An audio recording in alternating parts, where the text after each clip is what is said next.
Welcome to my channel road to history. आज के इस वीडियो में जो पहले से मैं एक सीरीज चला रहा हूँ फर्स्ट वर्ल्ड वॉर से जुड़ा हुआ, उसी को आगे बढ़ाते हुए अन्य कारणों पर हम चर्चा करेंगे। अगर देखा जाए तो विभिन्न राष्ट्रों के बीच, यूरोपीय जो देश थे उनके बीच आयुधों का एक होड़ शुरू हो गया था और एक और बात जो हो रही थी, विकृत राष्ट्रवाद की एक सोच आ गई थी। तो आयुधों की होड़ और विकृत राष्ट्रवाद की जो सोच है वो भी प्रथम विश्व युद्ध के लिए एक महत्वपूर्ण कारण बनी। जिस तरह का माहौल यूरोप में हो गया था, दो गुटों में यूरोप बट गया था, दोनों गुट एक दूसरे के विरोधी हो गए थे, तो एक शंका का माहौल पूरे यूरोप में था, एक डर का माहौल पूरे यूरोप में था। हर देश एक दूसरे के प्रति शंकालु था, क्योंकि विभिन्न देशों के बीच सेक्रेट अलायंसेज हुए थे। अब उन अलायंसेज में क्या क्या बातें थी, कौन कौन सी धाराएं थी, ये किसी को पता नहीं था।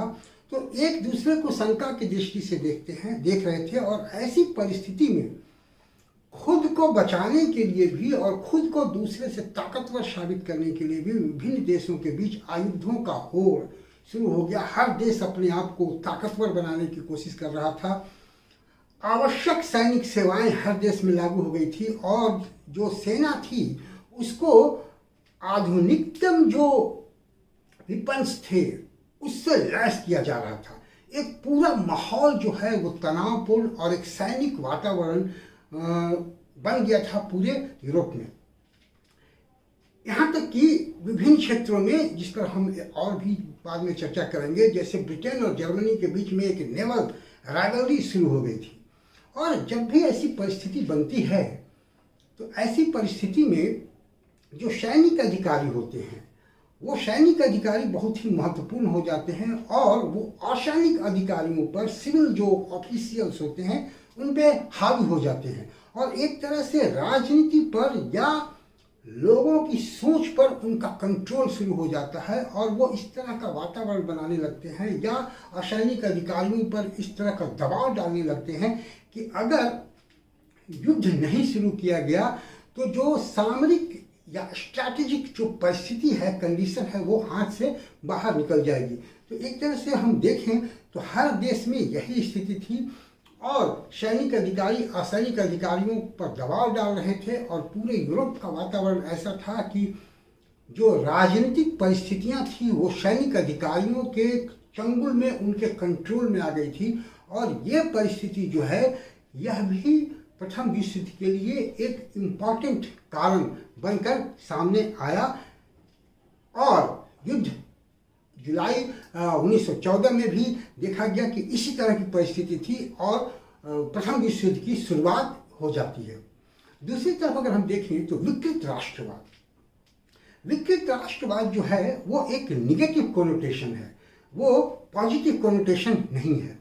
और लोगों में खास करके जो फ्रांस है, जर्मनी है, ऑस्ट्रिया में, रूस में एक इस तरह की सोच आ गई थी कि एक दूसरे देश से लोग घृणा कर रहे थे। फ्रांस की जनता जो है वो जर्मनी से घृणा कर रही थी। 1871 में जब जर्मनी का एकीकरण हुआ उस समय फ्रांस से जो प्रशा ने अल्सेस एंड लॉरेन छीन लिया था उसको किसी भी कीमत पर पाने का प्रयास फ्रांस की जनता और फ्रांस की सरकार कर रही थी और इस वजह से फ्रांस के जो लोग थे उनमें एक विकृत राष्ट्रवाद की सोच आ रही थी। वो किसी भी कीमत पर इस अपमान का बदला लेना चाह रहे थे और जर्मनी को नेस्तनाबूद कर देना चाह रहे थे। दूसरी तरफ जर्मनी भी फ्रांस को इसी दृष्टि से देखता था। वहाँ की भी जनता उबल रही थी कि फ्रांस को किसी भी तरह से कुचल दिया जाए। दूसरी तरफ ऑस्ट्रिया और रूस के बीच में यही स्थिति थी। दोनों के बीच एक घृणा का वातावरण था और एक तरफ अगर दूसरी तरफ देखें तो सर्व स्लाववाद आंदोलन चल रहा था। सर्बिया के जो लोग थे वो भी ऑस्ट्रिया से इसी तरह से घृणा कर रहे थे। तो पूरे यूरोप में अगर देखा जाए तो विभिन्न देशों के बीच एक विकृत राष्ट्रवाद की सोच जन्म ले रही थी और इस सोच को आगे बढ़ाने में येलो जर्नलिज्म की भी एक महत्वपूर्ण भूमिका है।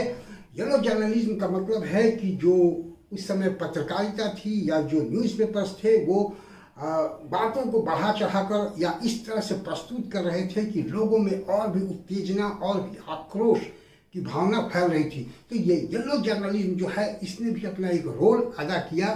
तो अगर देखा जाए तो आयुधों की होड़, विकृत राष्ट्रवाद और येलो जर्नलिज्म, इन तीनों का एक इम्पॉर्टेंट रोल है प्रथम विश्व युद्ध की शुरुआत करने में।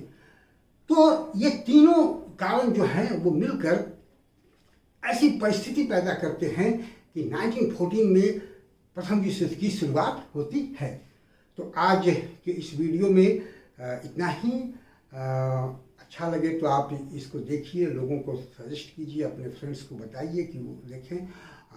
मुझे उम्मीद है कि आपको इससे फ़ायदा होगा, और अगर आपको पसंद आए तो हम मेरे इस चैनल को सब्सक्राइब कीजिए। Thank you for watching me. See you again with the new causes of First World War.